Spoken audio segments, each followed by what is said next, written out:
Cette histoire est un conte venu d'Orient. Un Raja soumet 4 prisonniers à 4 épreuves insurmontables. Le Raja meurt suite à l'incendie de son palais et les 4 compères retrouvent ainsi la liberté. L'histoire se lit dans le sens de la lecture, de gauche à droite et de haut en bas. Traditionnellement, le dessin de la case permet de séparer les scènes les unes des autres. Ici, l'auteur a su trouver d'autres moyens. La narration se déroule sur 3 bandes horizontales. Conformément à l'usage de l'époque, le texte se situe sous l'image, à l'exception des 2 phrases qui introduisent chacune les 2 premières séquences. Un éventail faisant référence au soleil couchant sépare l'image centrale des 2 cases latérales. Un effet de symétrie est ainsi obtenu par la présence du trône, vu sous 2 angles différents, à gauche et à droite. L'axe central vertical est marqué par un éléphant. Dans cette séquence, la symétrie est obtenue par des piliers décoratifs et renforcée par des éléments verticaux, palmiers et poteaux. L'axe central est souligné par la colonne surmontée d'un pan. Le décor à l'arrière-plan reste continu sur les 4 cases. Il assure la cohérence topographique. Cette unité se prolonge dans la présence constante du Raja et dans la figuration des palmiers reliant le premier et le second plan. La dernière ligne reprend la composition à 3 cases de la première bande, ainsi que la forme pyramidale dessinée par l'éléphant. La narration n'est pas contrainte par l'encadrement. Le Raja, comme les volutes de fumée, dépasse les limites du décor. La planche, centrée autour d'un axe vertical, est construite sur le plan d'un bâtiment à coupole de style hispano-mauresque. Ce procédé de composition facilite la lisibilité et la mise en contexte. Cette planche témoigne dans le texte et dans la forme de l'image occidentale de l'Orient que le XIXe siècle s'est construite.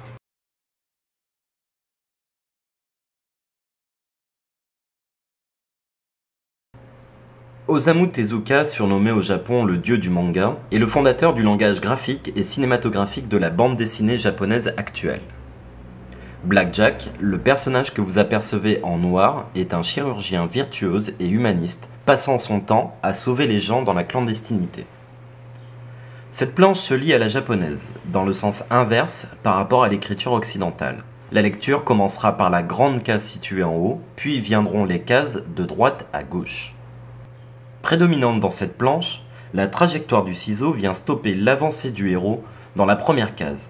Le blessant au visage rebondit sur le mur dans la deuxième vignette et sort de celle-ci pour repartir menacer Blackjack dans la 5e case.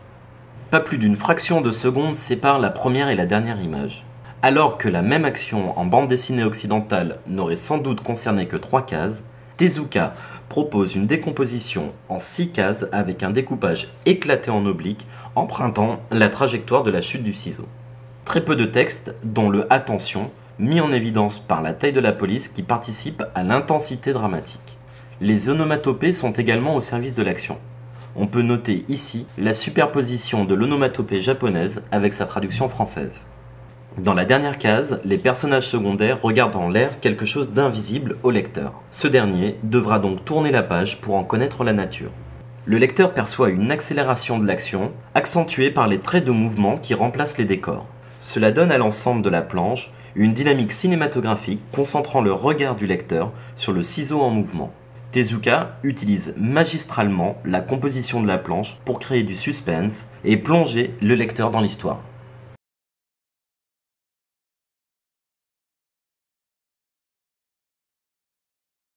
Cette planche est extraite d'un récit onirique et touffu de Jean-Claude Forest qui met en scène un jeune homme du nom de Gaston Gamine, le narrateur de l'histoire.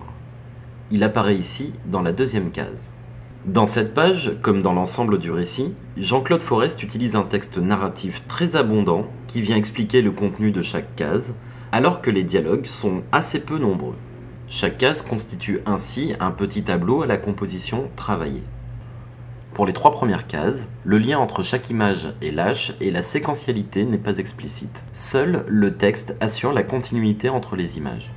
En revanche, pour les 2 cases du bas de la page, Forest emploie un jeu de champ contre champ qui permet de découvrir d'abord l'envers du décor, puis la vision que le héros a de la scène, la jonque fantôme.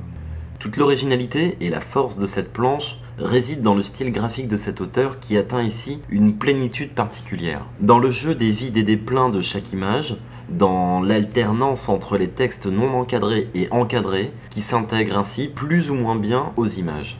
Leur emplacement alternativement à gauche et à droite de l'image incite l'œil du lecteur à zigzaguer d'une case à l'autre. Forrest met également en œuvre un travail complexe de hachures, d'épaisseur et de densité variable qui produit toute une gamme de gris et donne une véritable profondeur à certaines images. Ainsi, le fond de la deuxième case est habillé de nombreuses petites hachures d'inclinaisons différentes qui font ressortir le personnage et la bulle.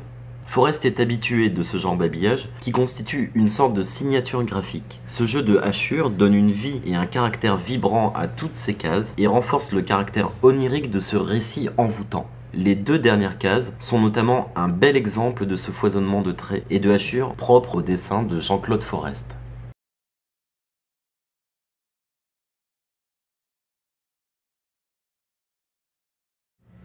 Edmond François Calveau est l'un des grands noms de la bande dessinée animalière.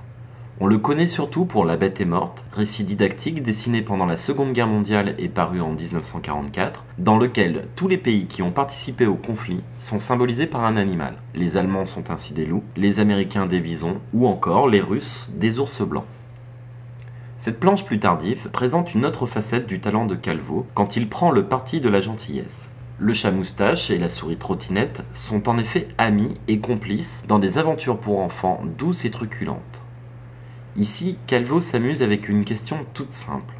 Comment faire tenir un rond dans un carré? Il y répond en multipliant les angles de vue, en soignant les ombres portées de trottinettes et, dans cette scène nocturne, rend la richesse des contrastes entre lumière et ombre en ne traitant jamais cette dernière en aplat. Se côtoient trait de plume, surface noirée, retravaillée à la plume sèche.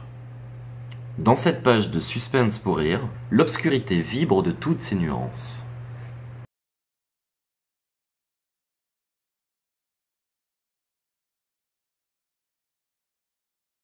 Cette planche correspond à l'entrée en scène des pirates et montre leur attaque du navire sur lequel navigue le héros Isaac. La composition de cette planche est symétrique autour de la case centrale. La première et la dernière case sont muettes et représentent le navire. La première case est très étroite. Le bateau entre calmement dans l'histoire. Il vient vers nous. La dernière case, la plus grande de la planche, montre l'abordage. Les cases 4 et 10 représentent le capitaine en plan américain, dans deux attitudes différentes, ravi au début, soucieux ensuite. Les cases 3 et 11 montrent le héros et le capitaine. Le plan américain est parfait pour les scènes de dialogue. Les personnages de la case 5 courent carrément vers la case centrale. Les séquences 7, 8 et 9, plus petites, forment toutes trois une case. Elles racontent une anecdote à l'intérieur de l'histoire, créant ainsi une mise en abîme. Le capitaine prend la longue vue du commandant, observe et panique en découvrant le drapeau pirate. La forme circulaire donne la vision du commandant à travers sa longue vue. L'utilisation de l'idéogramme de la tête de mort évite tout commentaire. Toutes les cases sont organisées autour de l'action principale constituée par l'abordage éminent des pirates. Il y a donc une planche pour un événement. Le lecteur est donc invité à tourner la page afin de savoir si les personnages survivront à cette attaque.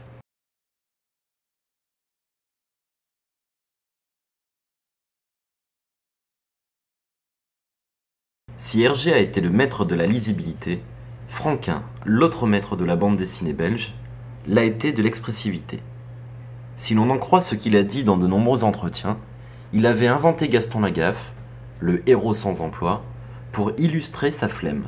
Bientôt employé de la rédaction de Spirou, mais peu motivé par le travail, Gaston s'illustre plutôt dans l'invention approximative et l'initiative catastrophique, devenant rapidement le personnage vedette de la revue. D'abord assez classique, le trait de Franquin gagnera progressivement en expressivité, voire en violence, au diapason des gaffes de Gaston toujours plus dévastatrices. Dans cette planche datant du milieu des années 60, la tranquille atmosphère des trois premières bandes contraste avec le choc de l'avant-dernière case, dont le pouvoir comique est décuplé par la justesse des postures des deux personnages. Dans Gaston, chaque personnage, même animal, est incarné avec une véracité qui provoque l'empathie et le rire.